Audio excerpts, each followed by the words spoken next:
દાખલામાં તમને એક દ્વિઘાત સમીકરણ આપેલું છે અને તમને ચોખ્ખું કહ્યું છે કે અવયવીકરણની રીતે દાખલો સોલ્વ કરો.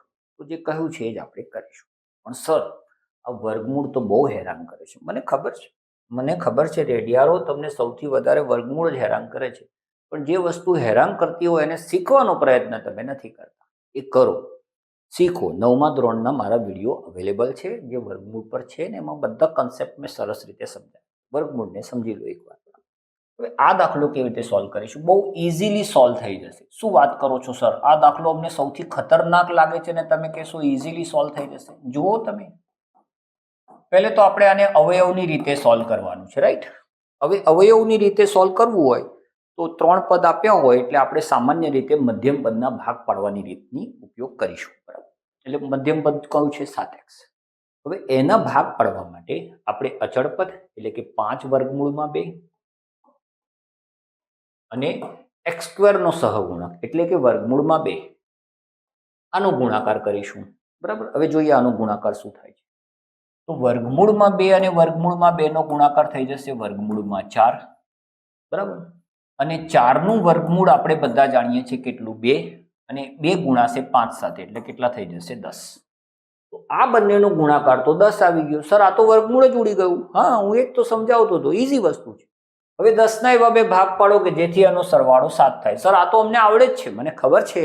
5 દુ 10 તમને આવડે જ. 10 ના 2 ભાગ શું હોઈ શકે? 10 એકા 10 ને 5 દુ 10, અને 5 અને 2 નો સરવાળો કેટલો થાય છે? 7. અને અહીંયા ક્યાંય માઇનસ નિશાની તો છે નહીં, તો પરમાત્માની કૃપા છે આપણા ઉપર, બરાબર? માઇનસ હોત તો વધારે હેરાન થાત. તો હું શું અહીંયા ડાયરેક્ટ લખી શકું આવું? જુઓ તો જરા, કે 7 ના 2 ભાગ, પહેલો ભાગ 5x અને બીજો ભાગ 2x, કેમ કે મારે સરવાળો કરવાનો છે બંનેનો, બરાબર? વત્તા 5 વર્ગમૂળમાં 2 બરાબર 0. ઓકે. હવે સર એક કામ કરો, કૌંસ ખોલી દો. હા ભાઈ, ખોલી દઈએ, બરાબર? કૌંસ ખુલશે તો નિશાની બદલાશે નહીં. ક્યાંય માઇનસ જ નથી તો ક્યાંથી નિશાની બદલાય, બરાબર? 5x આવશે પહેલું, બરાબર? અને અહીંયા 2x પ્લસ 5 વર્ગમૂળમાં 2 બરાબર 0, બરાબર? હવે કોમન શું નીકળશે? જોજો, હવે અહીંયા મજા છે. તો અહીંયાથી તો x કોમન નીકળે છે. જો ચોખ્ખું દેખાય છે, x કોમન નીકળે છે, બરાબર? તો હું અહીંયા x કોમન કાઢી દઉં તો બાકી શું રહેશે? √2x અને અહીંયા રહી જશે 5, બરાબર? હવે અહીંયા જરા ધ્યાનથી જુઓ, અહીંયા કંઈ જ કોમન દેખાતું નથી, પણ વાસ્તવમાં છે.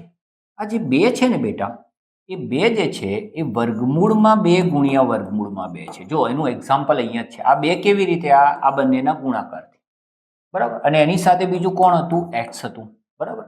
અને 5 વર્ગમૂળમાં 2 એટલે 5 વર્ગ ગુણ્યા વર્ગમૂળમાં 2. આના 2 અવયવ પડ્યા. હવે તમે જોશો તો તમને સ્પષ્ટ દેખાશે કે અહીંયા તો સર આ કોમન છે. જો કોમન છે તો શું કોમન છે? વર્ગમૂળમાં 2 કોમન છે, બરાબર? તો વધ્યું શું? તો જોઈ લો, આ નીકળી ગયું તો વર્ગમૂળમાં 2 અને x વધ્યું તો વર્ગમૂળમાં 2x. ઓકે. અને સર અહીંયા શું વધ્યું? તો આ નીકળી ગયું. જો તો કોણ વધ્યું? ખાલી 5. અને તમને સર્ટિફિકેટ મળી જશે ભાઈ, બરાબર છે? કે ભાઈ આ સત્ય છે, એનું સર્ટિફિકેટ. શું? આ બંને કૌંસ સરખા થઈ ગયા, જોઈ લો, બરાબર? એટલે વર્ગમૂળમાં 2x પ્લસ 5, બરાબર? અને x વત્તા વર્ગમૂળમાં 2 બરાબર 0. અવયવ પડી ગયા. સર, આ તો બહુ ઇઝી કહેવાય. હા, બરાબર. હવે જો અવયવ પડી ગયા તો કાં તો પહેલું કૌંસ 0 હશે,